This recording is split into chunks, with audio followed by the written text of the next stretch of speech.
వనపర్తి జిల్లా సలికలాపూర్ లో జరిగిన ఫ్యామిలీ సూసైడ్ ఘటనపై గద్వాల పోలీసులు దర్యాప్తు కొనసాగుతోంది.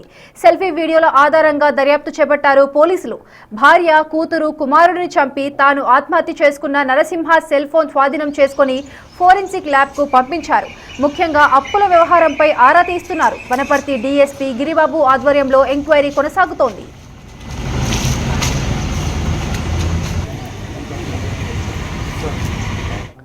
గణపురం మండలం సలికలాపూర్ మామిడి తోటలో భార్య, కూతురు, కుమారుడిని చంపి తాను ఆత్మహత్య చేసుకున్నాడు నరసింహ. మృతుడి సొంత గ్రామం దేవరకద్ర నియోజకవర్గం డోకూరు. మృతదేహాలను మహబూబ్ నగర్ ప్రభుత్వ హాస్పిటల్ కు మార్చురీకి తరలించి పోస్టుమార్టం పూర్తి చేశారు. అనంతరం కుటుంబ సభ్యులకు మృతదేహాలను అప్పగించారు పోలీసులు.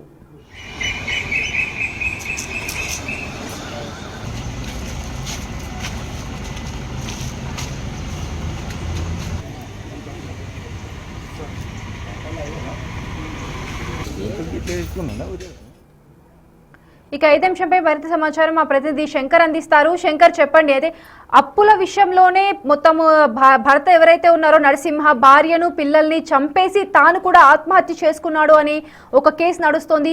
నిజంగానే అప్పుల బాధన అని చెప్పి పోలీసులు ఇంకో డౌట్ మీద కూడా ఒక దర్యాప్తు చేసినట్లు తెలుస్తోంది. ఇది ఎక్కడి వరకు వెళ్తోందంటారు?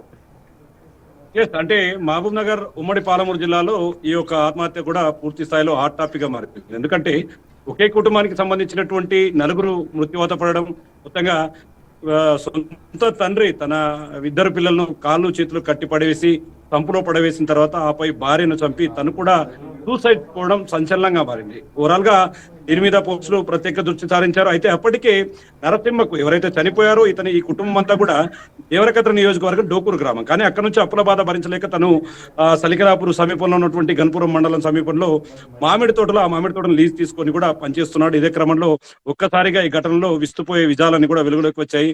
తను చనిపోయే ముందు సెల్ఫీ వీడియోలు రికార్డ్ చేసుకున్నాడు నరసింహ. పూర్తిగా సెల్ఫీ వీడియోలో క్లియర్ గా మాట్లాడుతున్నాడు. ఏంటంటే హోమ్ లోన్స్ బాధ, మొత్తంగా గత కొద్ది కాలంగా తనకు అనారోగ్య బారిన పడడం, క్యాన్సర్ కు సంబంధించినటువంటి ఒక ఇబ్బంది తలెత్తడంతో అతను ఆరోగ్యానికి సంబంధించినటువంటి అంశాలపై దృష్టి సారించి అప్పులు చేశాడు. అది తీర్చేందుకు మరికొన్ని అప్పులు. ఇలా కొనసాగుతున్న క్రమంలో తన భార్య కూడా అనారోగ్య బారిన పడడంతో ఒక్కసారిగా అప్పుల ఊబిలో కూరుకుపోయాడు. అడిగిన వారి దగ్గర అప్పులు తీసుకున్నాడు, హోమ్ లోన్ తీసుకున్నాడు. ఇదంతా కూడా తనకు పెనుభారంగా మారింది. మొత్తంగా తీర్చడానికి సమయం లేనందున పూర్తిగా ఇబ్బంది పడ్డాడు. దీంట్లోనే భాగంగా ఎవరైతే హోమ్ లోన్స్ ఇచ్చారో కొన్ని బ్యాంక్స్ పేర్లు ప్రస్తావన వస్తున్నాయి. దాన్ని పోలీసులు వెలికి తీస్తున్నారు. వాళ్ళు డోకూరు గ్రామానికి వెళ్లి అక్కడ నరసింహ కుటుంబ సభ్యులను పూర్తిగా ఇష్టం వచ్చినట్లు మాట్లాడడంతో పాటు హోమ్ లోన్ కట్టనందుకు తన ఇంట్లో ఉన్నటువంటి బంగారు ఆభరణాలతో పాటు వెండి నగరం కూడా తీసుకువెళ్లారు. ఇంటి పైన ఇదంతా కూడా బ్యాంకు ప్రాపర్టీ, దీన్ని ఎవరు కొనకూడదని చెప్పి కూడా ఆయన ఇబ్బందులకు గురి చేసినట్టుగా సెల్ఫీ వీడియోలో తను ఖచ్చితంగా మాట్లాడినటువంటి సిచ్యువేషన్. దాంతో పాటు ఇక్కడ తీసుకున్నటువంటి మామిడి తోటలో కూడా పూర్తిగా ఇబ్బందులు ఎదురయ్యాయి. అప్పుల వాళ్ళ బాధ ఎక్కువైతే దాన్ని లాయర్ తో చెప్పుకోవాలి. తనకు టైం ఇవ్వాలని కోర్టును ఆశ్రయించడానికి వెళ్తే లేదు, ఐపీ పెట్టడానికి వెళ్ళాడు, తమ అప్పులు ముంచడానికి వెళ్ళాడు అనే క్రమంలో తన భార్య పిల్లలను అకారణంగా నిందించారు. బతికుండగానే చంపేందుకు ప్రయత్నాలు చేశారని కూడా సెల్ఫీలో అతను పూర్తిగా మాట్లాడాడు.